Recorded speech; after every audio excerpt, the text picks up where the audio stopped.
ఎంతో విశేషమైన ధనుర్మాసంలో ప్రతి వైష్ణవ భక్తుని ఇంట్లోనూ వినిపించేది తిరుప్పావై. తిరుమల తిరుపతి దేవస్థానంలో కూడా ఈ 30 రోజులు సుప్రభాతానికి బదులు తిరుప్పావై గానం చేస్తారు. సాక్షాత్తు భూదేవి అవతారమే గోదాదేవి. విష్ణు చిత్తుని కుమార్తె అయిన గోదాదేవి 30 పాసురాలు రచించి పాడి విష్ణు కృపకు పాత్రురాలై శ్రీరంగనాథుల్లో ఐక్యమైంది. ఈ 30 పాసురాలను రోజుకొక పాసురం చొప్పున గానం చేస్తారు. తిరుప్పావై 7వ పాసురం అర్థం. ఓయి పిచ్చిపిల్ల, భరద్వాజ పక్షులన్నీ కీచుకీచుమంటూ చేస్తున్న కలకలములు వినపడలేదా? అదిగో సువాసనలు వెదజల్లుతున్న కురులుగల ఆ గోపకాంతులు తాము ధరించిన ఆభరణాలన్నీ ధ్వనించేటట్లుగా చేతులు తిప్పుతూ కవ్వాలతో పెరుగు చిలుకుతున్నారు. ఆ ధ్వనులేవి నీకు వినబడలేదా? నీవు మాకు నాయకురాలివు కదా. భాగవత్ విషయానుభవము ఎరిగిన దానవు. సాక్షాత్తు శ్రీమన్నారాయణుడే ఇప్పుడు శ్రీకృష్ణుడిగా మన భాగ్యం కొద్దీ అవతరించాడు. మన కొరకే కేసీ మొదలైన రాక్షసులను చంపి మన కష్టాలను గట్టెక్కించాడు. మనమంతా అతనికి కృతజ్ఞులమై అతని గుణగానం చేస్తున్నాము.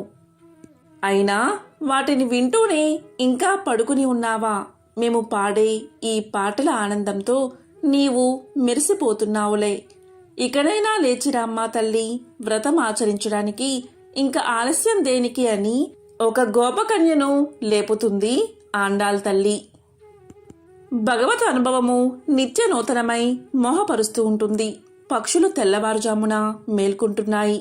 ఈనాటి పాసురంలో గోదాదేవి భరద్వాజ పక్షుల ద్వారా అవి చేసే మధుర ధ్వనుల ద్వారా పొద్దు పొడుస్తున్నదని సూచిస్తూ భరద్వాజాదులు చేసే ఉపదేశాలను గుర్తెరిగి అజ్ఞానాన్ని రూపుమాపుకోమంటున్నది. భగవంతుని యందు ఆసక్తి కలగాలి అంటే శాస్త్ర విషయాలు తెలుసుకోవాల్సిందే కదా. వీటిని తెలుసుకుని భగవంతుని యందు ప్రీతి కలగడానికి నిత్య కృత్యాలేవి ఆటంకాలు కావు అని మేలుకుని తలుపు తీసి మాతో వ్రతం చేయడానికి రండి అని పిలుస్తుంది. వ్రతాలు నియమాలు అనే జ్ఞానం లేని పక్షులే తెల్లవారుజామున మేల్కొని మాట్లాడుకుంటూ ఆకాశంలోకి ఎగిరిపోతున్నాయి. అంటే మనకు అజ్ఞానుల వలె గోచరిస్తున్న పక్షులు బ్రహ్మజ్ఞానులకు సంకేతాలు. ఇవే బ్రాహ్మీ ముహూర్తంలో మేల్కొని బ్రహ్మ పదార్థాన్ని గురించి మాత్రమే ఆలోచిస్తాయి.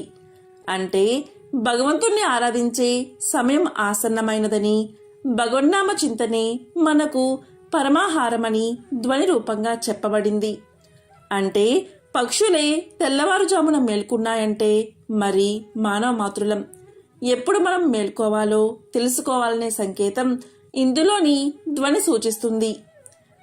ఈనాటి పాసురంలో గోదాతల్లి భరద్వాజ పక్షుల ద్వారా అవి చేసే మధుర ధ్వనుల ద్వారా పొద్దు పొడుస్తున్నదని సూచిస్తూ భరద్వాజులు చేసే ఉపదేశాలను గుర్తెరిగి అజ్ఞానాన్ని రూపుమాపుకోమంటున్నది.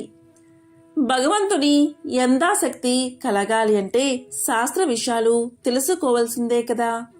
వీటినెరిగి భగవంతుని యందు ప్రీతి కలగడానికి నిత్య కృత్యాలేవి ఆటంకాలు కావని మేలుకుని తలుపు తీసి మాతో వ్రతాన్ని చేయడానికి రమ్మని పిలుస్తుంది ఈ పాసురంలో.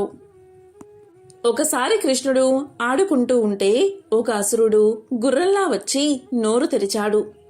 తెరిచిన ఆ నోరులో చేయి పెట్టాడు కృష్ణుడు. చిన్న పిల్లాడు కదా అనే ఆనందంతో ఉబ్బిపోయాడు ఆ అసురుడు. కృష్ణుడు తగ్గిపోగలడు, ఉబ్బిపోగలడు. తగ్గితే వామనుడయ్యాడు, ఉబ్బిపోతే త్రివిక్రముడయ్యాడు. అలా ఉబ్బిన చెయ్యి వల్ల ఆ అసురుడు సంహరించబడ్డాడు.